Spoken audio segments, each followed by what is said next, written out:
गुरुदेव। जय गुरुदेव। जय गुरुदेव रामकृष्ण प्रभु का।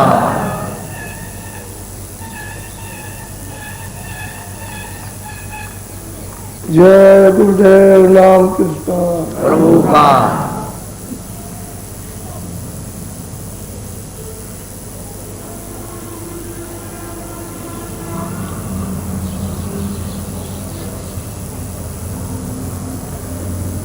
जय गुरुदेव रामकृष्ण प्रभु का।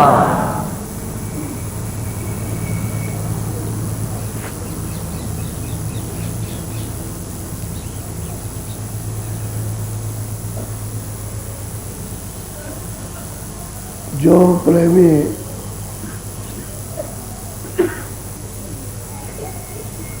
भजन करने की इच्छा रखते हैं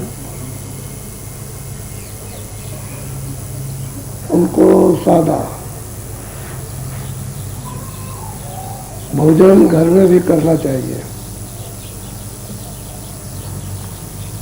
बाहर भी करो और घर में भी सादा करो, उससे इंद्रियां संसार की तरफ से शिथिल रहेंगी और काम, क्रोध, लोभ और मोह ये आपको विशेष तंग नहीं करेंगे। और मन भी ज्यादा, जब इंद्रियां शिथिल रहेंगी तो मन भी नहीं भगेगा, तो मन भजन में लगेगा, लग जाएगा।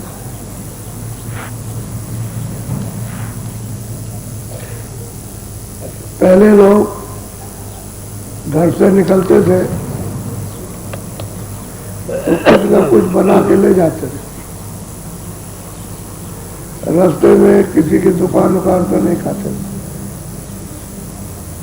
तो जो 2-4 दिन का कहीं आना जाना तो उतना सामान उस तरह का रख लिया कि अपना काम में ले लिया सादा और पेट भर जाए। तो सादा भोजन सबके लिए अति लाभदायक। और तरह तरह का आप करोगे ना तो आजकल सब चीजों में मिलावट, कोई चीज शुद्ध नहीं है, तो उससे पेट खराब हो जाएगा, फिर बेकार पैदा हो जाते। अभी आपने सुना नहीं था कि बहुत से लोग मरने लगे तो तेल में मिलावट हो गई। तो पहले जो खेती का काम करते हैं तो ये सब चीजें अपनी जुगाड़ से घर में रखते थे और काम में लेते थे। तो खाने पर, खान पान पर बड़ा बुरा असर और अच्छा असर होता है। अच्छा शुद्ध आहार करो तो उसका असर अलग, और अशुद्ध आहार करो तो एकदम खराब। भजन के लिए बाधक, अशुद्ध आहार करोगे तो भजन के लिए नितांत बाधक, उनसे भजन हो ही नहीं सकता। एक सत्संगी या भजन करना चाहता, दूसरा उसके घर वाले अशुद्ध आहार करते। कोशिश करो कि अगर मान जाए तो ठीक है, नहीं तो जब बालिक हो गए तो अलग हो जाओ। जब अशुद्ध आहार कर रहा है तो अपना करने दो, वो अपने कर्म का फल पाएगा। तुम काहे उसमें पढ़ते, अपना कर्म करो, जो भी काम करते हो अपना अलग होकर करो, तो वहां भी आपको शरीर चलाने के लिए साधन मिल जाएगा। इसलिए उसमें परे नहीं रहना, वो असर खराब होता है। आजकल इस तरह का वातावरण बन गया है कि मनुष्य का अशुद्ध आहार की तरफ में ललचाता है और वह आपके लिए विकार का है। उससे तरह तरह की बीमारियां फैल गई फैल नहीं जाती है, वो तो फैल चुकी। इसका उसमें रोग, उसका उसमें रोग, उसका छूत लग गई। जैसे कहते थे कि छूत लग जाएगी, ऐसे छूत लग गई तब, और बीमारियां एक दूसरे पर बैठी। अब किसी को पता नहीं चलता अब क्या किया जाए। हमारे पास आते हैं, सब कहते हैं कि हमने सब दवा खा ली। तो हमने कहा भाई तू यहाँ फिर किस लिए आया? फिर यहाँ कहते यहाँ तो कोई दवा नहीं है। तो कहता है कि दुआ दे दी है, दुआ। तो यहाँ दुआ की कोई नदी है या उसमें से लिखा कि तुमको दे दिया जाए? अरे अच्छे काम करो और सुधार करो, मोटाई करो और सुधार। गुरु महाराज सुनाते थे कि सूखा, खाली सूखी रोटी खाओ, यानी उसके साथ कुछ भी नहीं, नमक रोटी खाओ। जितने भी शरीर के सब उसके अंदर में मिल जाएगा, सब शरीर का रस मिलेगा और शरीर पुष्ट रहेगा, ताकतवर रहेगा, निरोगी रहेगा। कहते हैं सब चीजें मिल जाती हैं अनाज से।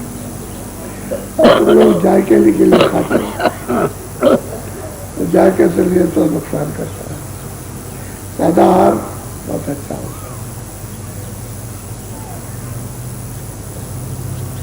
ये तो भजन करना है, और भजन नहीं करना तो जो चाहो तो करो, वो करते ही है लोग, कि उनको भजन तो करना नहीं है, उनको पता ही नहीं कि मुझे कहाँ जाना। अपना जो चाहते सो करते हैं, तो अपना करते हैं। लेकिन जब आत्मकल्याण की बात आएगी तो वही सुधार करना, उसके बगैर काम नहीं करना। शरीर का पालन पोषण करना है तो जो चाहो तो करो, और आत्मा का पालन पोषण करना है तो सुधार करो, तभी जीवात्मा जगेगी। और दूसरा कोई रास्ता नहीं, कोई रास्ता नहीं। इसलिए जो बातें आपको बताई जाती हैं वो बिल्कुल सही, उसमें इधर उधर का कुछ नहीं है। तो जरा थोड़ा सत्संग सुन लीजिए। आप तो कहते हो कि मेरे ये मेरा वो मेरा, तो सुनिए, थोड़ा ध्यान देकर सुनिएगा। महात्मा बहुत जगाते रहे, और जो जाके निकल गए, जो सोते रह गए, पड़े गए, भोग रहे। मनुष्य शरीर तो उनको मिला नहीं, वो तो छोड़ के चले गए। और तुम यहाँ मालूम नहीं कि कहाँ गए। तुम तो कहोगे भाई स्वर्गवास हो गया, तुमने तो देखा नहीं ना उसको देखा, अब कहते हैं स्वर्गवास हो, तो सबका मरेगा स्वर्गवास हो जाए। ये तो सोचने के स्वर्ग तो देखा नहीं है कि भाई चलो देखे भाई स्वर्ग में कहाँ निवास करते हैं, चलो देखा जाए। बोलो। दोने से सोरते भाई न्यारी रे, मन से बांधी करे यारी। अब महापुरुष समझाते हैं कि देख भाई, इन्हें सुरत धुन से, शब्द से, नाम से आनंद होता है। और फिर दोस्ती किसके साथ हुई है? मन के साथ, मन के साथ हो गई। पहले सूरत में जब नाम के साथ जुड़ी थी तो उसमें ताकत थी, मन को बस में रखती थी। और जब धुन को छोड़ दिया ताकत छीन हो गई, क्योंकि नाम से, धुन से, शब्द से ताकत आती थी। अब वो छोड़ दिया तो निराधार हो गई। तो इसकी दोस्ती किसके हो गई? मन के साथ। और मन की दोस्ती किसके साथ है? इंद्रियों के साथ। जो इंद्रिया है, आंख है, कान है, जिह्वा है, ये सब इंद्रिया उनके साथ। और इंद्रियों की दोस्ती किसके साथ है? ये भोगों, सामान के साथ, चित्रों के साथ, रस के साथ। जो हम रस लेते हो खाने का, देखने का, सुनने का, इंद्री का, तो उसके साथ। अब इंद्रिया जब उधर से न हटे तो मन भी नहीं हट सकता। इंद्रिया ढीली हो तो मन, फिर मन ढीला हो जाए तो सूरत के साथ मित्रता हो, और सूरत शब्द से मिल जाए, नाम से, धुन से मिले, तो उसको ताकत मिल जाए। तो कहते हैं कि नहीं, तो अलग हो गई, धुन से सूरत अलग हो गई और इसकी दोस्ती मन के साथ हो गई, इसको खबर भी नहीं।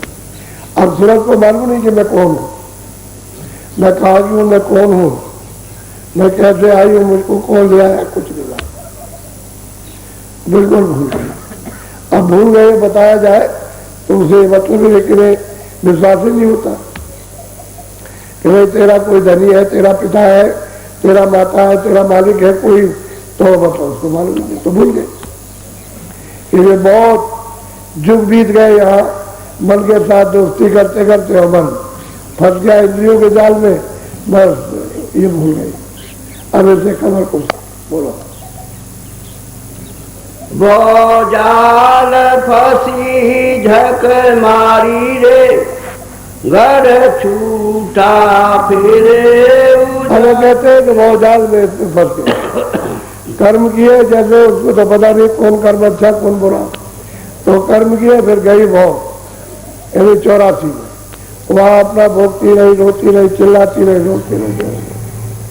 अब यह है कि भौजाल में चली गई और झक मारती फिरती है, और घर छूट गया, जहां से आई थी वो तो आपने आधार नाम का छोड़ दिया, धुन छूट गई आपसे, क्योंकि वो तो ले जाने जाने वाला तो वही है, तो उसको छोड़ दिया। और घर जब छूटा तो उजाड़ में करती है, और उजाड़ ये 4 खाने और 84 और नरक, ये उजाड़। और कभी भी नजदीक कितने युगों के बाद मिली होगी तो उसी में फिर लगा दिया, फिर वापस लौट गई, उजाड़ में फिरती है, और वह कोई भी आधार नहीं, उसके सहारे का कोई सहारा देगा, इसको बचाएगा। अब उजाड़, अब कोई मिले तब तो उसे बताए, कोई मिलता ही नहीं कि धुन क्या चीज है, आवाज क्या है, शब्द क्या चीज है, नाम क्या है, तो कोई पता नहीं। जो किताबों में लिखा उन्होंने ठीक लिखा, अपने सामने तो उन्होंने उसका बोध कराया, उनके उस नाम के साथ जोड़ा, पार किया, और जब चले गए तो पढ़ने लिखने वाले उसे कह जाए कि धुन क्या चीज है, कि हम कैसे उससे अलग हो गए, हमने अपनी शक्ति को, अपने होश को, अपने ज्ञान को, अपने प्रेम और आनंद को कैसे छुड़ा, वो अब कुछ नहीं। घर भूल गई और मालिक को भूल गई और नाम भूल गई, उजाड़ में बोलो। गुरु ज्ञान नहीं चित्तधारी रे, विष भोगे विषय। कहते हैं कि भाई गुरु का जो रास्ता था नाम से जोड़ने का, वो कभी कभी मतलब पहले तो आते नहीं थे।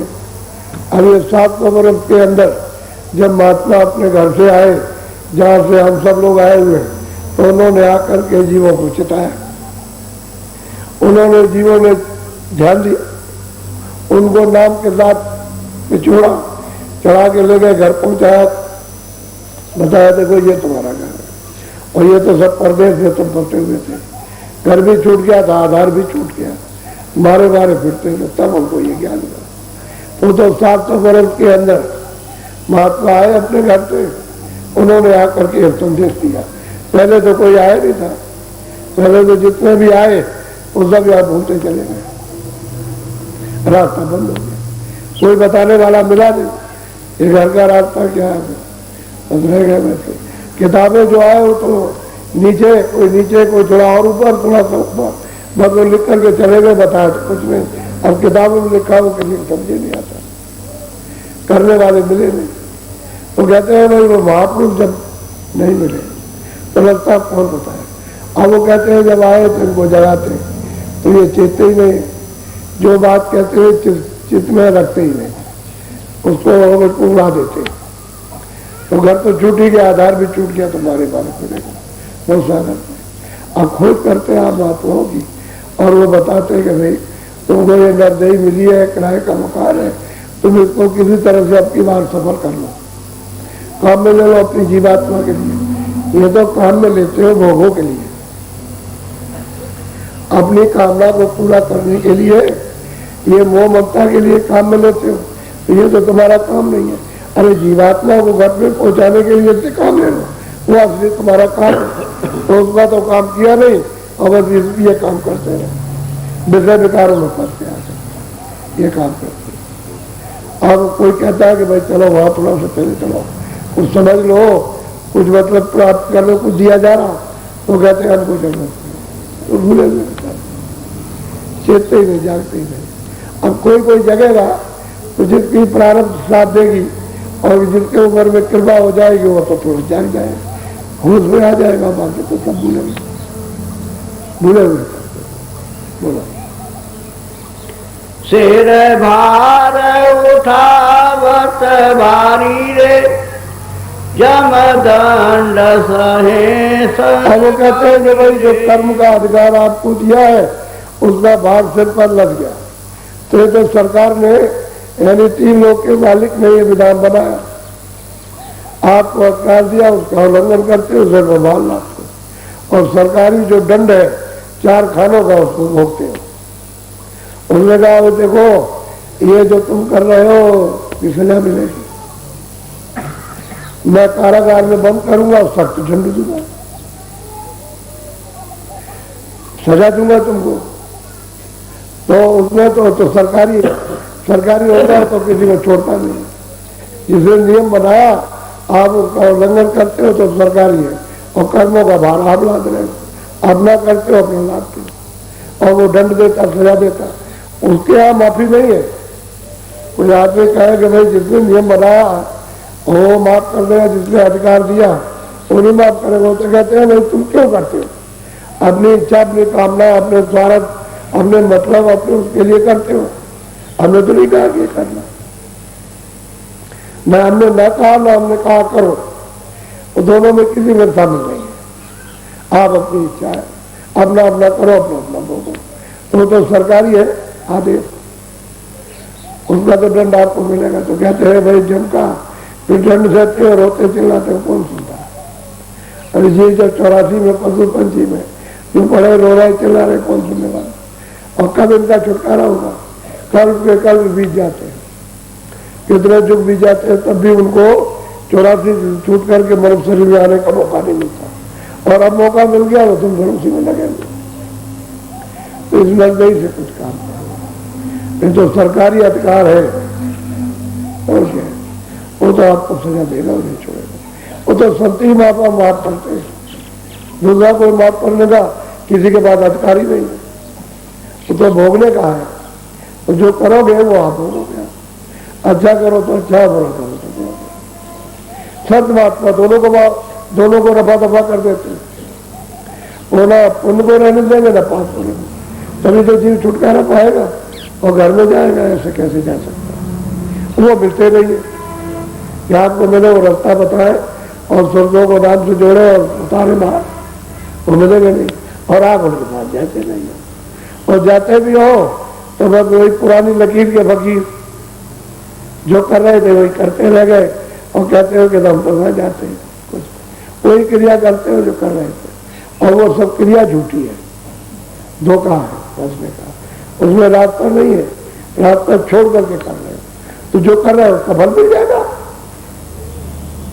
उसका आराम मिल जाएगा आपको, और उसमें कितना बुरा बनेगा वो तो आपको मालूम है, वो जानते नहीं। बोलो। दुख विपता बहुत सहारी रे, अब साथे गोरो कहत पुकार। कहते हैं तुमको इतनी दुख विपता है, तुमको 84 में नरकों में मिली, इतने दिनों के बाद आए तो अब तो कम से कम सुन लो, अब चित्त से चेत करके और जो कहे उसको सुनो और मानो, और थोड़ा सा आप अपनी सूरत और मन को नाम के साथ, धुन के साथ जोड़ दो। धुन तो आ रही है, अब तो लोग सुनाने लगे, या धुन आ रही है तो देखने भी लगे, और कुछ पढ़ा लिखा नहीं है एक अक्षर भी, लेकिन ऐसी बात कहेगा जो पढ़े लिखे नहीं कर सकते। अब लोगों को होने लगा, करोगे तो होगा, और नहीं करोगे तो कैसे? जब दरवाजे पर बैठ करके करोगे, ये मत देखो कि कोई काला सांवला है, कोई टेढ़ा मेढ़ा है, कोई क्रूर है, या कोई निर्धन है, भी कुछ नहीं, वो तो अंदर का रास्ता ही सबके लिए। वहाँ सांवला और गोरा काला पढ़ा लिखा उससे कुछ मतलब नहीं, वो तो घाट पर बैठे और कोई भी हो जा सकता है उसको किसी को भी ये ज्ञान प्राप्त हो सकता है, कोई भी जाए, कोई भी तुमसे जुड़ जाए और चल जाए अपने घर की तरफ। तो अब ये सुनाने लगे, अब कितनी खुशी होती है जब तुम अपने साधन के बारे में कि मैं ये मतलब मैं बैठ के करता हूँ, ये देखता हूँ, ये सुनता हूँ, तो कितनी खुशी होती है। वही तो माल कमा के रखना चाहिए। अगर संसार मांगते आकर, तो जो नहीं समझते हैं वो रोते गाते, ये दे दीजिए, वो दे दीजिए, वो दे दीजिए, संसार मांगते हैं, लड़का दो, लड़की दो, धन दे दो, काम दे दो, नौकरी दे दो, खेती दे दो, दुकान ये दे दो, वो दे दो, रोती है। ये बीमारी वो बीमारी दूर करो, बच्चा बच्ची को इसको दूर, तो यही होता है। जो कहते हैं अरे भजन कर ले, तो वो भी तो कुछ करना चाहिए, ये वो कुछ नहीं, उसके लिए कुछ नहीं, भजन के लिए। और ये वो तो तुम इतना सब उगता ही रहा, वो ऐसे नहीं जाएगी, भजन करने से जाएगा। आफत मुसीबत रोग दो 84 नरक कटेंगे, तो भजन करने से कटेंगे, इससे नहीं जाएगा। इस चीजों से नहीं आपको जा सकता, तकलीफ नहीं जाएगी, इसी में फंसा रहता है। तो वो चीज मांगो जिससे सब फल मिल जाए। वो क्यों नहीं मांगते हो कि घाट पे बैठ जाए, कुछ दया कीजिए, मेहनत करते हैं तो मतलब है उससे सब फल मिले, सुख भी मिल जाए, शांति मिल जाए, आराम भी मिल जाए, सब कुछ मिल जाए उसको। और संतोष मिल गया, आपको सब्र मिला, सबसे बड़ा धन मिल गया।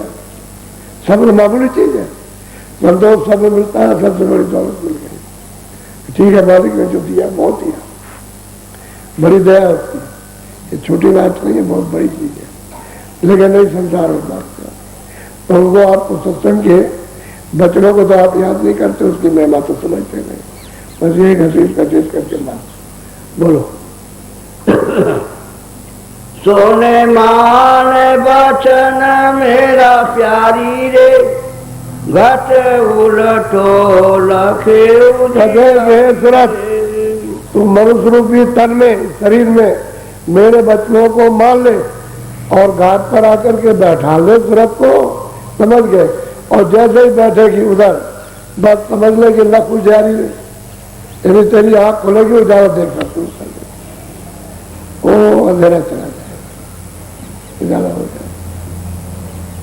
तो अब लोगों को मालूम होने लगा कि अंदर में आंख अलग है, बाहर की आंख अलग। अंदर में आंख जब साफ होती है, खुलती है तो दिखाई देता, कान भी अंदर में है, बाहर के कान अलग। जब कान साफ हो गए तो सुनाई देने लगा, अब मालूम धीरे धीरे होने लगा। लेकिन जब मैं थोड़ा सा मिला जुला दुख तकलीफ जब मालूम कर लेता तो अच्छी बात है, आपके पकड़ में आती ही नहीं थी, उधर निकल जाती थी। और आप समझते थे अरे भाई कोई मतलब है संसारी बात, संसारी उसमें भी कुछ नहीं था। मैं दूसरे शब्दों में बात वही समझा रहा था, लेकिन आपकी समझ नहीं पड़ता था। तो हमने कहा जब आप उससे भूल जाओगे तो कहना बिल्कुल बेकार, सीधी बात करो कि तुम इसलिए आए हो और यहाँ तुम्हारा कुछ है नहीं है, कोई तुम्हारा साथी संगी नहीं है, सब धोखा है। ये सब उसने कर्म अनुसार छाया दे दी है, और छाया को अपना मानते रहो, कल गायब हो जाएगी, पर रोते रहो। मेरा लड़का आ जाए, लड़की आ जाए, या कौन आने वाला जो चला गया, जिनका ये नाम हुआ वो कभी लौट कर भी मिलता गया, वो छाया के लिए रोते रहे। इसी से तो मोह ममता की, आत्मा के लिए थोड़ी, जरूरत के लिए थोड़ी मोह ममता की कि जरूरत का कल्याण हो जाए, तुरंत अपने घर में पहुंच जाए और मेरा भी कल्याण कर दे। ये तो कोई कि जा बच्चा तू अपना भक्ति भाव करो और तेरा जीवन पार हो जाएगा, तो मेरा भी कल्याण कर ले, तो कोई होता जो इस तरह से अपने बच्चों को शिक्षा देता है। इधर की तो सब मोह ममता है। वो कहते हैं कि भाई घाट पर बैठ जाओ और फिर मन को साथ ले लो, इतना ही तो है काम। जब तुम घाट पर बैठो देखने सुनने के लिए मन न भगे, इतना तुम्हारा थोड़ा जोर चलना चाहिए रोकथाम का। कहते हम उधर नहीं दौड़ाएंगे या बैठाएंगे, अब जो कुछ भी होगा या बैठ जाओ। तो थोड़े में बैठने लगे तो काम शुरू हो जाए, तो मन को भी रस मिलने लगे और फुरत भी जानने लगे, वो अपनी चीज देखने लगे, आधार पकड़ने लगे, काम जल्दी पकड़े। बड़ा प्यार से समझाते, सुरतों को ऐसा नहीं थी, बहुत प्यार से। बोलो। सतारस पियो या पारी रे, चढ़े खोलो गगन। कहते हैं क्या सूरत, जब तू धुन को पकड़ेगी तो सब डालो। उस शब्द में रस कौन सा अमृत है। घाट पर अमृत मिलता है, उधर कई अमृत नहीं। सर्दी तो जरूर है कि इंद्रियों के घाट पर मन बैठता है तो ऊपर से उसकी सर्दी आ रही है, सूरत को मिलती है और वो सर्दी मन को वो मन लेता है तो सर्दी मिलती है, बाकी आनंद नहीं है। आनंद तो शब्द के साथ है। तो कहते हैं कि अपार आनंद, वो अमृत पीने को मिलेगा। इधर घर पियो और जो अपार अपने घर से जो स्रोत आ रहा है उसको पियो तो अमृत आ रहा है। तो कहते हैं गगन का जब दरवाजा खुलेगा तो कहते हैं कि टूटा, यानी जैसे टूटी खोलो तो टप टप टप टप, फिर उसमें मुंह लगाओ पियो तो अमृत है। उसी को पी करके तो अजर अमर हो जाओगे, तभी तो आगे कदम बढ़ेगा। तो गगन के बाड़ी खोलो। जब तुम घाट पर बैठोगे उजाला होगा तो उजाले में दिखाई देता है। इस शब्द के साथ जुड़ो और उसका रस लो, चढ़ो तो गगन में जो आकाश में जो दरवाजा तक खुलेगा, तब अमृत पियो। वो आ रहा अमर पर सीधा चला रहा उधर से। बोलो। गौरव नहीं कौन आधारी रे, सत्य गौरव पूरे काज सुधारी। कहते हैं कि भाई गुरु के बगैर, यानी सदगुरु पूरे, कहते हैं उसके बगैर कोई कुछ नहीं कर सकता। कोई आधार मिलेगा ही नहीं। आधार तो वही पकड़ाएगा जो पूरा होगा, जो आता जोता होगा, जिसने उस रस को लेकर के और चढ़ गया, दरवाजा खुला, वो उससे आधार मिलेगा और किसी से नहीं मिलेगा। तो कहते हैं गुरु, और फिर कहा सदगुरु पूरा, उससे बगैर उसको किसी से मिलेगा। चाहे इतनी किताबें पढ़ो, कोई किताब सुनते रहो, लेकिन यह है कि वो चीज नहीं मिलेगा। किताबें तो जवाब लिखा हुआ, लेकिन घाट अलग है। घाट अंदर तो जाएगा, वो बार बार उसी को कहेगा जल्दी घाट पर बैठो, जल्दी घाट पर बैठो। वहाँ धुन को पकड़ो, मतलब यह है कि धुन को पकड़ो, आवाज पकड़ो, उधर शब्द पकड़ो, उसको मतलब यह है कि उसका रस लो। तो बार बार इसी की प्रेरणा देगा और जिसे मालूम नहीं हो कुछ नहीं होता है। बोलो जय गुरुदेव। अच्छा,